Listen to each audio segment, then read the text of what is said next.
आज की कहानी है कांसे का गिलास, जिसके लेखक हैं सुधा अरोड़ा जी। देखिए, सुधा अरोड़ा का जन्म हुआ था 4 अक्टूबर 1946 लाहौर में। और ये एक कहानी है जो हम आपको सुनाने जा रहे हैं। बड़ा खूबसूरत गिलास था।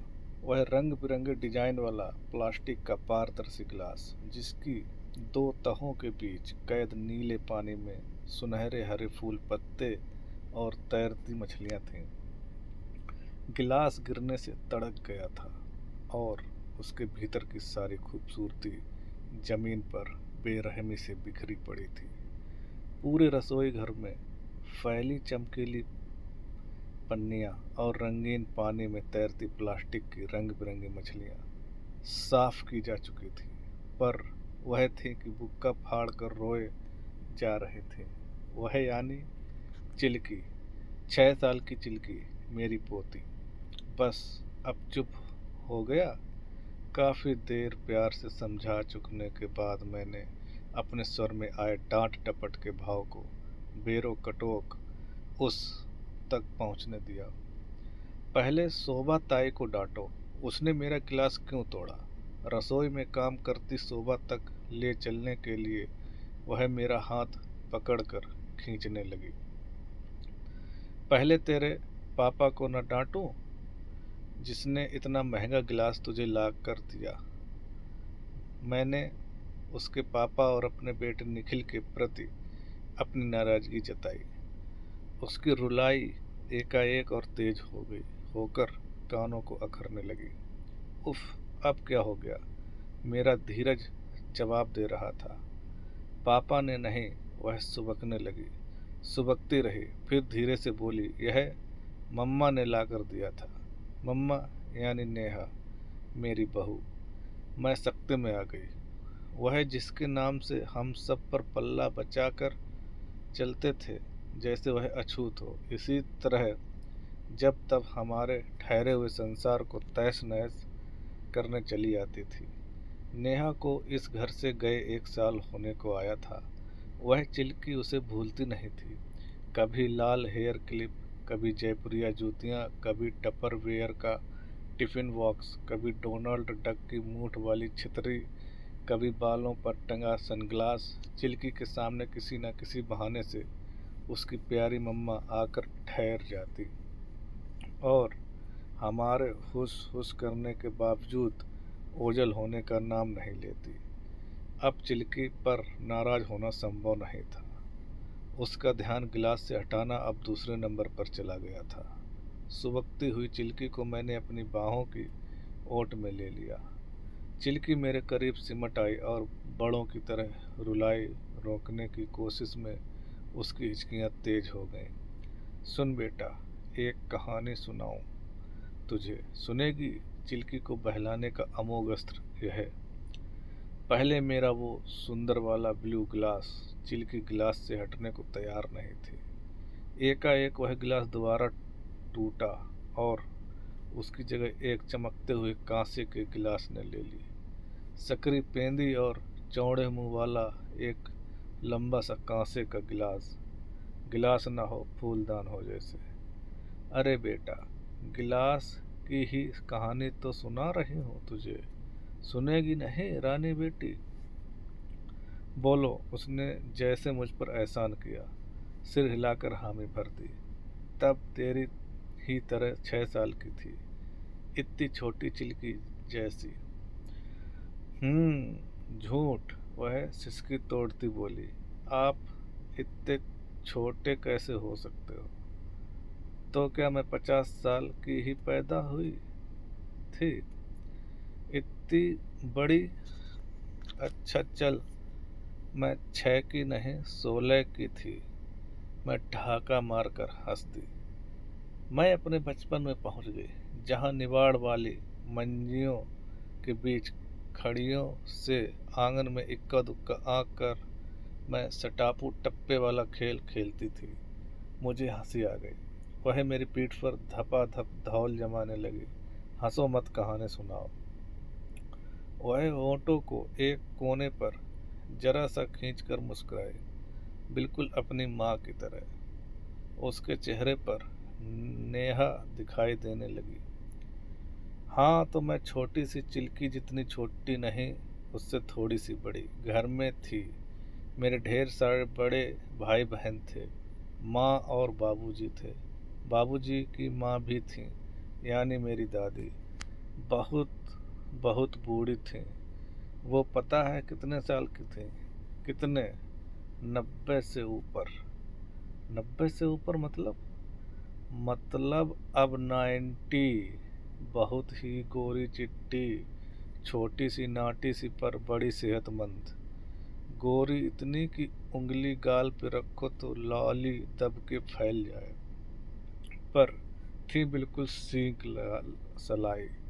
चलती थी तो ऐसे जैसे हवा में सूखा पत्ता उड़ता है। चलती क्या थी, दौड़ती थी जैसे पैरों में किसी ने स्प्रिंग फिट कर दिए हों। ये तो आप मेरी बात कर रहे हो, नहीं सुननी मुझे कहानी? चिल्की बिसूरने लगी। लो, मेरी तो याददाश्त ही कमज़ोर होती जा रही है। हाँ, साल भर की चिल्की ने भी जब चलना सीखा तो चलती नहीं दौड़ती थी। हम उसे बताते थे कि चिल्की तेरे पैरों में किसी ने स्प्रिंग फिट कर दिए हैं। हाँ, तो बुढ़ापे में आदमी बच्चों जैसी हरकतें करने लगता है। हम उन्हें कहते, दादी सोटी लाठी लेकर चलो नहीं तो गिर जाओगी। पर वो कहाँ सुनने वाली। कुड़ कर कहते, सोटी लेकर चलें तेरी सास, सोटी लेकर चलें मेरे दुश्मन, मुझे सोटी की ज़रूरत नहीं। उन्हें सोटी लेकर चलने में शर्म आती थी। छोटा सा कद था और पीठ झुकी हुई नहीं थी। सीधी चलती थी। चलती क्या थी, उड़ती थी। किसी की बात नहीं सुनती थी। फिर क्या होना था? हाँ, गिर गई। चिल्की की आंखों में कौतूहल था। हाँ, गिरना ही था ना। बच्चे भी बात नहीं मानते तो चोट तो लगती है ना। चिल्की ने सिर हिलाए। मैंने भी मम्मा की बात नहीं मानी, तो ये देखो। चिल्की के जेहन में अब भी जख्म ताज़ा थे। उसने अपनी बाईं आंख बंद कर पलक पर उंगली गड़ा दी। आंख के ऊपर भाव से लगे हुए 6 टाँकों के निशान उभर आए थे। उस दिन निखिल के ऑफिस से घर में नया फर्नीचर आया था। फर्नीचर जो उसके ऑफिस के लिए पुराना हो चुका था और वहाँ के कर्मचारियों को औने पौने भाव में बेचा जा रहा था। निखिल ने सोफ़ा, दीवान और बीच की मेज खरीद ली थी। बर्मा टीक की बड़ी खूबसूरत मेज थी। चिल्की ने ज्यों ही नया सोफ़ा देखा, लगी उस पर कूदने। नेहा चिल्लाती रही कि मेज के कोने नुकीले हैं, उन्हें गोल करवाना है। कूद मत, नहीं तो लगेगा आँख पे। उसने 3 बार टोका और तीनों बार चिल्की और जोर से सोफे के डंलप पर कूदी। बस पैर जरा सा मुड़ा और सीधे जा गिरी मेज के कोने पर। चिल्की की बाईं आंख लहूलुहान। कमरे में खून खून ही खून। नेहा ने देखा और लगी चीखने। कहा था ना, सुनती तो है नहीं। उसको उठाकर दौड़े अस्पताल। सबकी जान सांसत में। चोट गहरी थी पर आंख बच गई थी। 6 टाँके लगे। वह मेज उठाकर परछत्ती पर रखवा दिया। जब तक यह बड़ी नहीं हो जाती, यह मेज अब वहीं रहेगा। निखिल बड़बड़ाता रहा और नेहा उसे कोसती रही।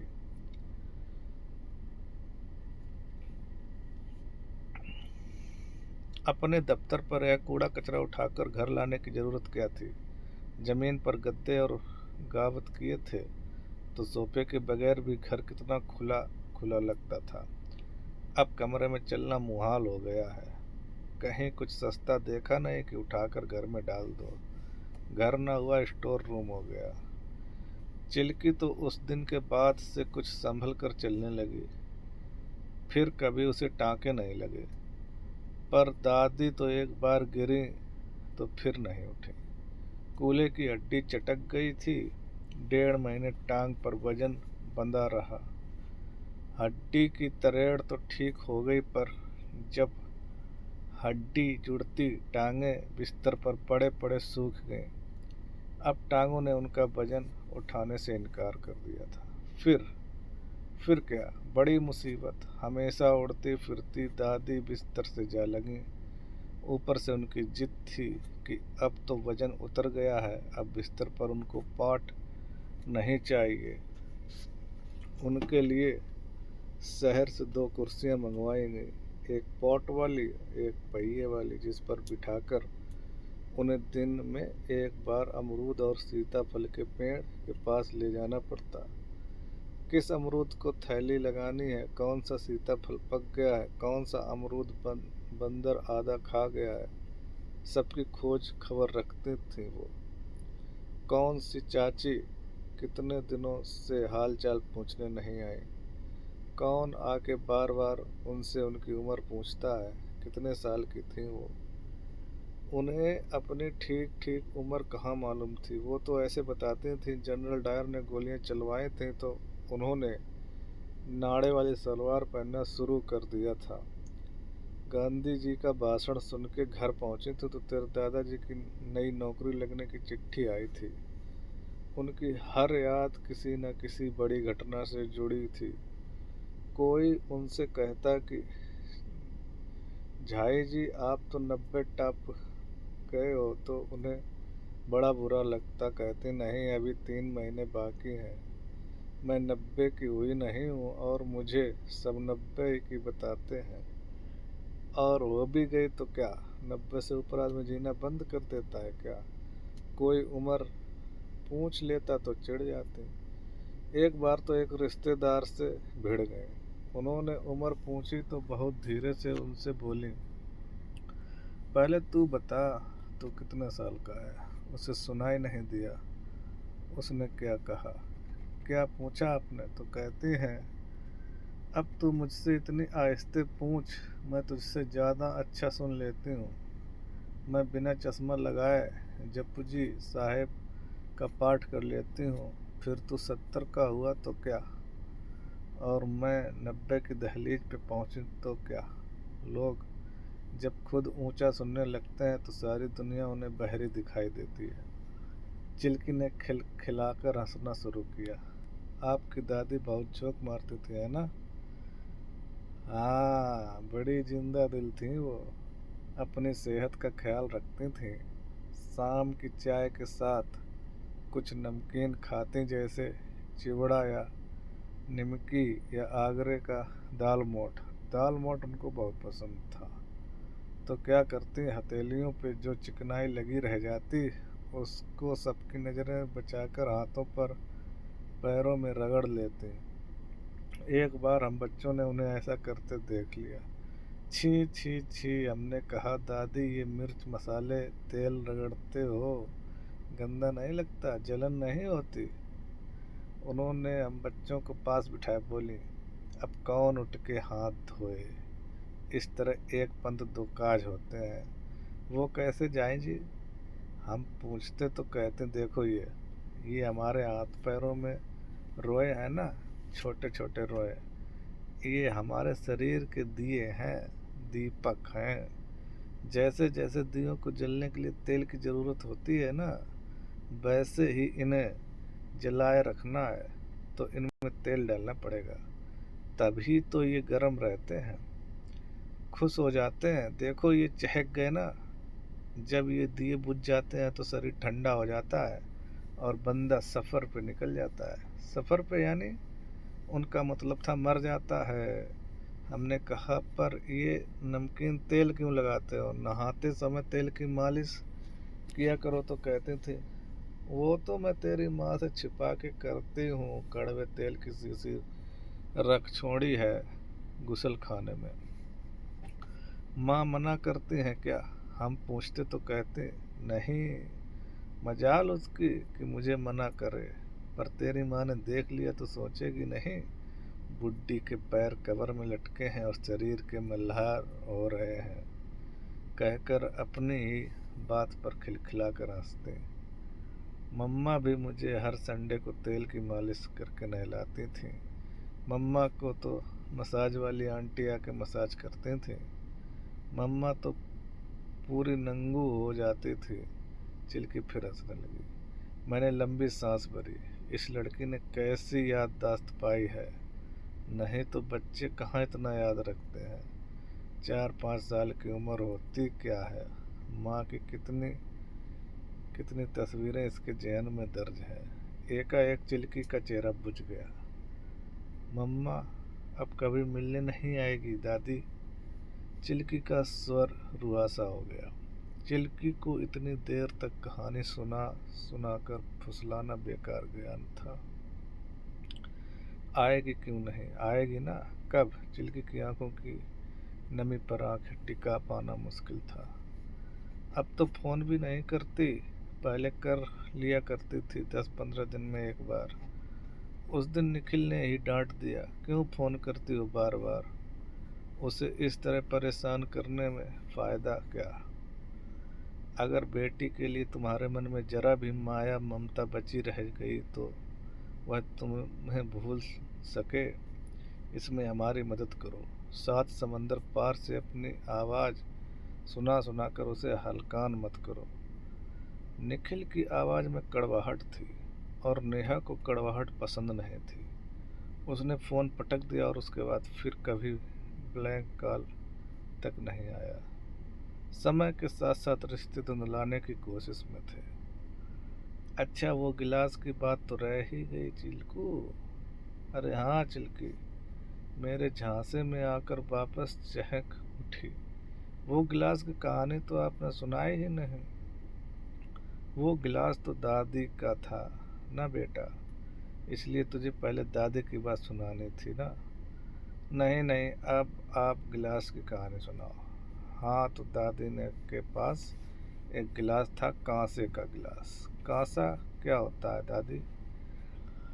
मैंने आसपास नज़र दौड़ाई, कोने में एक फूलदान था कांसे का। देख, ऐसा होता है कांसा, इसके गिलास भी बनते हैं। वो गिर जाए तो टूटता नहीं। चिल्की की आंखों में लुभा लेने वाली मासूमियत थी। कांसा बहुत नाजुक होता है, उसे फूल भी कहते हैं। जोर से गिरे तो टूट भी जाता है, पर दादी का गिलास बड़ा मजबूत था।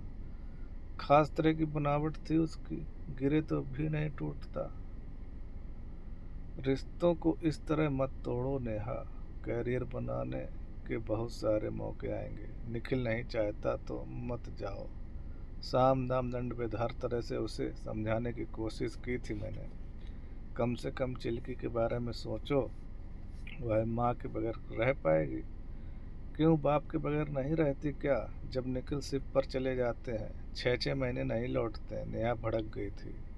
इस तरह के मौके पर बार बार नहीं आते, लेकिन आप लोग हैं कि मेरा साथ देना ही नहीं चाहते। 21 दिन बेहद तनाव में गुजरे।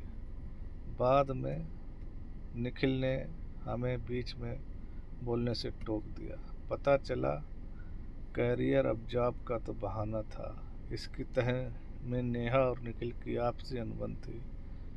जिस दिन नेहा को जाना था वह चिल्की से मिलने आई थी। एक बार उसे भीगी आंखों से प्यार किया, फिर चिल्की को गोद से उतार कर ऐसे एहतियात से रखा जैसे कोई हैंडल विद केयर सामान जमीन पर रखता है। बच्चों की छठी इंद्रियां बहुत तेज होती हैं। गोद से उतरते ही चिल्की ने सिसकियां लेकर रोना शुरू कर दिया था और नेहा ने उसे दोबारा भींच लिया था। माँ के आलिंगन की गर्माहट से चिल्की पिघल गई थी। कभी गलती से भी नेहा के नाम के साथ निखिल कोई विशेषण जड़ देता तो चिल्की फौरन टोक देती। मेरी मम्मा को ऐसे मत बोलो, मम्मा अच्छी है। अच्छी को वह जोर देकर बोलती। सहसा चिल्की मुझे ज़मीन पर लौटा लाई।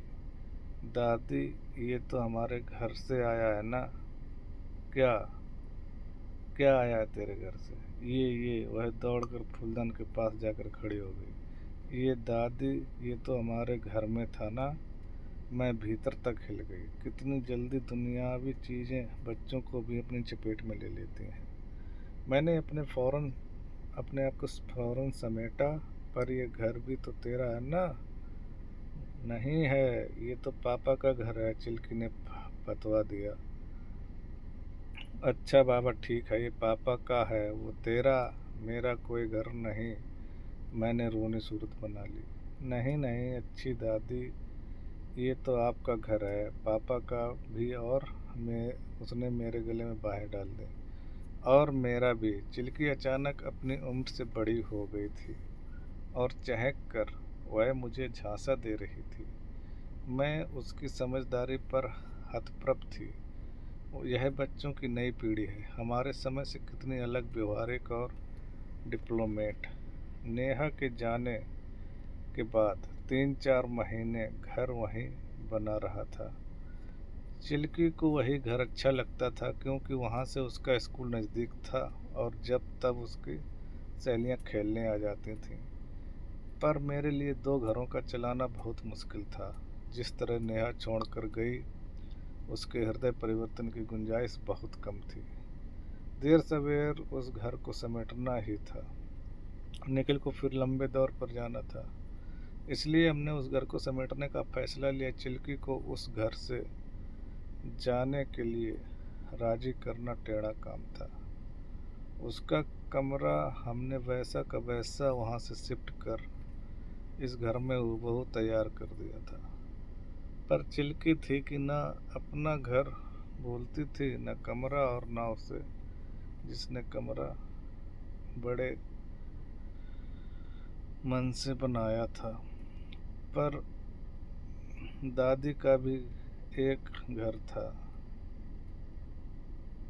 ठीक, मैंने कहानी के अछूते जाते सिरे को थामा। हाँ, और उसका तो गिलास। चिल्की कहानी सुनने की मुद्रा में फिर बैठ गई। तो दादी उस गिलास में ही सुबह पानी पीती थी, फिर उसमें चाय, फिर नाश्ते के साथ गिलास भर दूध, फिर खाने के साथ पानी, फिर शाम की चाय। फिर क्यों उनके घर में और गिलास नहीं था? चिल्की ने यह सवाल बिल्कुल चिल्की की तरह ही किया। नए गिलास तो बहुत थे बेटा, पर उनको वही गिलास पसंद था। हम सब बच्चों को पटियाला गिलास कहते थे, साइज में इतना बड़ा था ना, इसलिए गिलास का बहुत मजाक भी उड़ाते थे। कहते थे, दादी आप गिलास को लेकर ऊपर कैसे जाओगे? चिल्की खिलखिलाकर हंस दी। फिर क्या बोला आपकी दादी ने? कहने लगे, हट पागल, गिलास हाँ वाले तो ऊपर ही हैं, वहाँ गिलास का क्या करना ले जाकर? इसे तो वहाँ यहाँ वालों के लिए छोड़ जाना है, जैसे वो मेरे लिए छोड़ गए थे। हम बच्चे उनके मजाक करते पूछते, झाई जी आप मरोगे कब? पहुँचती तेरे घर पोता होगा तब। उन्हें क्या पता था मेरे घर पोता नहीं पोती होगी, चिल्की जैसी। मैंने चिल्की के गाल पर हल्की सी चपत लगाई। आपके दादाजी नहीं थे? दादाजी थे ना, ऊंचे लंबे पठान जैसे, बड़े रौबदार, लेकिन वह पहले ही सफ़र पर निकल गए थे, दादी को अकेला छोड़कर। वैसे तो दादा और दादी की आपस में कभी पटरी नहीं बैठती थी। दोनों 36 का आंकड़ा था, एक पूरब जाए तो दूसरा पश्चिम। दोनों एक दूसरे की टांग खींचते रहते थे, पर एक दूसरे के बगैर रह भी नहीं सकते थे। इसलिए जब दादाजी मर गए तो सबको लगा कि अब दादी भी ज़्यादा दिन जिंदा नहीं रहेंगी। पर हुआ उल्टा। दादा के जाने के बाद तो दादी का नक्शा ही बदल गया। हमेशा चुप रहने वाली गिट्टी सी दादी खूब पटर पटर बोलने लगी। हर शनिचर इतवार हवन सत्संग में हाजिरी लगाने लगी। कलफ लगी कड़क साड़ियाँ पहनने लगी। दादी पोते पोतियों के साथ खूब मस्करी करती थी, खूब कहानियाँ सुनाती, जैसे मैं चिल्की को सुना रही हूँ। चिल्की बड़ी बूढ़ियों की तरह दोनों गालों पर मुट्ठियाँ टिकाए बैठी रही, लेकिन अब अपने मरने की पूरी तैयारी उन्होंने कर रखी थी। कहती थी, मेरी ये सोने की चूड़ियाँ मेरी बिट्टी को देना। बिट्टो मेरी बुआ का नाम था। ये कान के बूंदे मेरी पोती को देना। ये सोने की चेन दूसरी पोती को। ये करधन ये भी बिट्टो को, और ये मेरी आखिरी निशानी, ये गिलास, ये भी बिट्टो को। माँ और बाबूजी हंसते, सब कुछ तो आपने बहन जी को दे दिया, हमारे लिए तो कुछ भी नहीं रखा। तो कहती थी, अच्छा, जो चीज़ उसे पसंद ना आए वो तू रख लेना। आपकी बुआ को बहुत प्यार करती थी वो, सब माँ करती हैं। मेरी जबान पर आया पर मैंने बात पलट दी। हाँ, बुआ तो उनकी लाडली थी ही। अच्छा, तो हम बच्चों को पास बिठाकर कहते, तुम लोग भगवान जी को बोलो, अब हमारा दादी से जी भर गया है, अब उसे अपने पास बुला लो। वो अपना बोरिया बिस्तरा बांध के बैठी हैं, तुम्हारा रास्ता देख रहे हैं। पर दादी, आप मरना क्यों चाहते हो? हम बच्चे उनसे पूछते तो कहती, मेरी दादी कहा करते थे, माय गॉड, उनकी एक और दादी थी। एक और मतलब दादी की दादी नहीं हो सकती? चा, मैं नहीं सुनाती कहानी। अच्छा, सॉरी सॉरी, क्या कहती थी उनकी दादी? उनकी दादी कहते थे, टुरदा फिरदा लोया, बह गया ते गोया, लंबा पया ते मोया। इसका क्या मतलब होता है दादी? हाँ, फिर वो मतलब समझाते, चलता फिरता आदमी लोहे जैसा मजबूत होता है, जो वो बैठ गया तो गोबर गणेश और लेट गया तो मरे बराबर। कहती, तो मैं तो अब लेट गई, अब उठने की उम्मीद ना भी नहीं, तो मरे बराबर होने से मरना बेहतर है ना। उनको कोई तकलीफ तो थी नहीं, बस टांगे सूख गई तो चलने फिरने से रह गई। बाकी उनका हजमा एकदम दुरुस्त, बदन पे झुर्रियाँ नहीं, याददाश्त ऐसी कि 50 साल पहले किसके घर क्या खाया वो उनको याद, और खाना बिल्कुल टाइम से खाना, बिना घड़ी देखे बोलती थी, अब चाय का टाइम हो गया, अब खाना लगा दो। आंगन में धूप की ढलती परछाई से समय का अंदाजा लगा लेती। उनकी निवाड़ की मंजी जरा ढीली होने लगती तो कहते, कस दो, कोई आता झट उकड़ होकर कोयने के बल आधे उठ जाती। उन्हें मना करते, झाई जी आप बैठे रहो, क्यों खटाक से उठ जाते हो? कहती, लेटे लेटे मेरी पीठ को बड़ी गर्मी लगती है, मेरी पीठ हवा मांगती है। पीठ की कोई जवान होती है? फिर पीठ मांगती कैसे है? चिल्की हंसने लगी, फिर बोली, पर दादी, आप गिलास को क्यों भूल जाते हो बार बार? ओह चिल्की, गिलास की कहानी के बगैर मुझे छोड़ने नहीं वाली थी। मैं उसे बार बार बुलावे में डालने की कोशिश करती थी, पर वह मेरी उंगली पकड़कर मुझे फिर गिलास तक ले आती थी। हाँ, तो वो गिलास सुबह से रात तक की हर पीने वाली चीज़ पीती थी, पानी, चाय, दूध, लस्सी, शरबत, अटरम सटरम, सब कुछ उसी कांसे के गिलास में। फिर फिर एक बार क्या हुआ, गिलास गुम हो गया। सुबह उठने पर गिलास मिला ही नहीं। मेरी माँ ने उनको स्टील के गिलास में चाय दे दी, तो अपना नियम से उठी। माँ ने चिलमची में कुल्ला उल्ला करवाया, जाप वाप करके वो चाय पीने बैठी, हाथ में गिलास लिए देखा तो दूसरा गिलास, बोली, मैं नहीं पीती ये लस्कारे वाले गिलास में, मुझे तो मेरा गिलास दो। ही जैसे चिल्की का मेरा वाला गिलास। दादी कोई बच्चा थी, चिल्की को मजा आ रहा था। हाँ, बूढ़े बच्चे तो एक ही जैसे होते हैं। अब उन्होंने जैसे जिद ठान ली, चाय पीनी है तो उसी गिलास में चाय। पड़ी पड़ी ठंडी हो गई, पूरा घर छान मारा, कहीं गिलास का आता पता नहीं, ऐसे अलादीन के जिन की तरह गायब हो गया। तो बोलना था, चिल्की ने हाथ लंबा घुमाकर अभिनय के साथ कहा, खुल जा सिमसिम। पर दादी, वो गिलास टूटता तो नहीं था ना? टूटता तो नहीं था, पर गुम हो जाता था ना बच्चे। तो हम सब बच्चे लग गए उस गिलास को ढूंढने में। ऊपर नीचे सारा घर खंगाल मारा, चारपाइयों के नीचे, आंगन में, छत की मुडेर पर, कुएं की जगत पर, अमरूद सीताफल के पेड़ के पास। पर गिलास तो गिलास गायब हुआ कि बस। उन्होंने खाना दिया। मेरी माँ ने मिन्नतें की, झाई जी आप अपना खाना शुरू करो, पानी पीने तक गिलास मिल जाएगा। खाना तो गिलास में नहीं खाते ना, पर उनकी तो एक ही रट, मेरा गिलास मेरा गिलास। बाबूजी ने उनको कस कर डांट लगाई कि क्या तमाशा है, एक गिलास के लिए सारा घर आसमान पे रखा है। गिलास ना हुआ कोई कारू का खजाना हो गया। अब तो वो रोने लगी।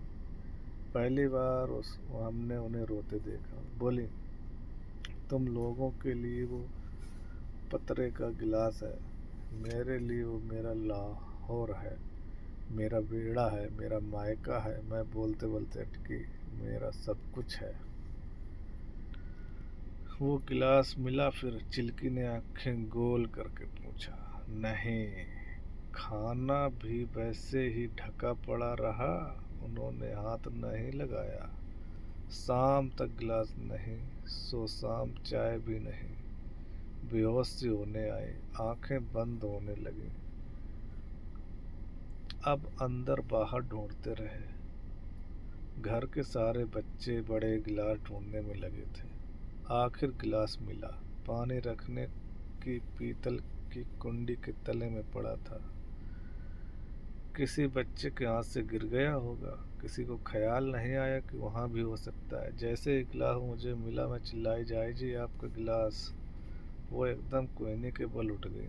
फिर उनकी आंखों में ऐसी चमक आई कि पूछो मत। बोली, जल्दी खाना लगाओ, बड़ी भूख लगी है। उनको खाना दिया तो उन्होंने बड़े तृप्त होकर खाया। रात को एक ही रोटी खाती थी। उस दिन 3 रोटियां खाई। चटकारे ले लेकर सब्जियां खाई। ओंठों से गिलास चूम कर उसमें मटके का ठंडा पानी पिया। हम सब खुश। दादी का गिलास जो मिल गया। बस कहानी खत्म। चिल्की ने पूछा, फिर क्या हुआ? सुबह हम बच्चे उठे तो देखा दादी एक हाथ से गिलास छाती से लगाए सो रही है और मुस्कुरा रही है। हम सब उनके चारों ओर इकट्ठे हो गए।